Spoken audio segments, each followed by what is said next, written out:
everyone, I'm Becky. And I'm Sarah. And today we're doing Bickering Book Reviews. Today we're talking about Far From the Tree by Robin Benway, which just won the National Book Award, and we read for book club, which meets in about 8 hours. So this book is about Grace, and Grace is 16, and she just gave up her baby for adoption. And Grace was adopted, so she decides that she wants to meet her biological mother. And while she's trying to find her biological mother, she actually finds that she has a younger sister, Mia, who was adopted, and an older brother, Joaquin, who's in the foster care system.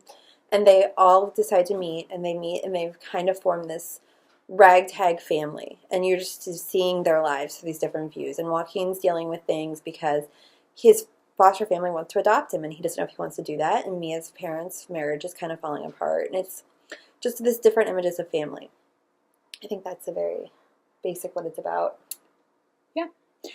So, Mia was not my favorite character. She rubbed me wrong. So, to be quite honest, Mia, I felt Grace wasn't that greatly developed. I would have read a whole book about Joaquin, though. I wanted to adopt Joaquin. But Joaquin had some issues. He did. And and honestly, I appreciate the fact that he had some issues. I thought that was very realistic, and I thought it was very realistic when she talked about, and I read an interview with her where she said she found this data about how it's so much easier for a white baby girl versus a minority boy to be adopted, and that how for a white baby girl people will pay $10,000 more, and it's heartbreaking, but it's true. And I thought that the way she did that was interesting, and I liked the way that she showed how adoption can be a positive thing. Yeah. I agree. I think that this book kind of comes at it from an angle, a more positive angle, kind of.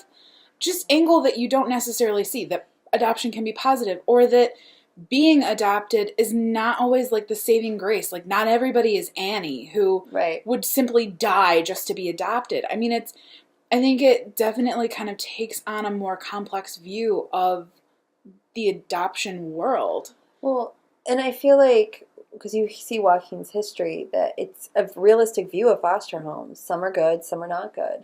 Yeah, I mean, yeah, and I appreciate that. I did. And I did enjoy this book. I enjoyed this book. I thought it was interesting. I thought it was well written. It was. It's very different than her other books.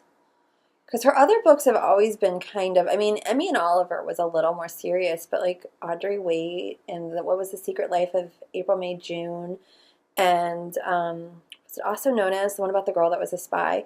They were fun, but they weren't like that. They were like kind of a little bit more fluffier. They were well written, and whereas this was like the meat, you know? Yeah. This was the main course. It was the meat. I can also appreciate the fact that there's a teenage pregnancy in here that the parents don't automatically kick her out and disown her. Right. I mean, which happens all the time in YA fiction. That's true. That's very true. So, but I think you brought up a good point when we were talking as far as, is this a book for teens or is this a book for adults who want to read teen? And I don't know. I think it's an older teen book. I don't think, because let's be quite honest, the kids in my teen room are like 13, 14, and they're not going to get it. They're going to be like, oh, okay. But I think 16, 17, 18, maybe. But I feel like it's adults that are reading it. Because it is super popular. There are dozens of people on the wait list. I don't know. I think a younger teen could still appreciate it. I don't think that they'll get the levels that an adult or an older teen would get. Like, they wouldn't see how beautiful it is, but I still think that they would respond to this just because the characters, I mean, because it's easy to connect to the characters in here because they are developed, or not developed, because they're well realistic. Formed. But I don't know if a 13, 14-year-old would gravitate to it. I mean, I feel like even the cover, which I think is beautiful, is kind of angled more towards an adult.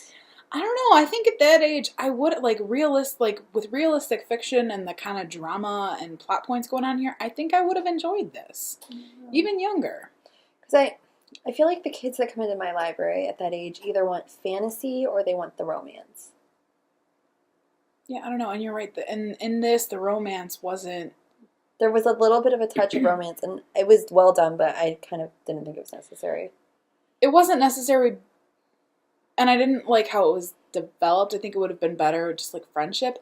However, I think she uses it as a way to kind of talk about slut shaming. Yes. Further. And I think really kind of the whole point of it was just to even further discuss slut shaming. Right, which is a thing that needs to be discussed. We should just rate it, shouldn't we? So our rating system starts at the top with 5 unicorns. We get on to 2 unicorns. If we don't like it, it's a horse. I'm going with 4 unicorns. I really enjoyed it. I enjoy all of her books, and I'm going to keep reading, and I thought this one was really well done. I wouldn't be surprised if it makes the Prince list.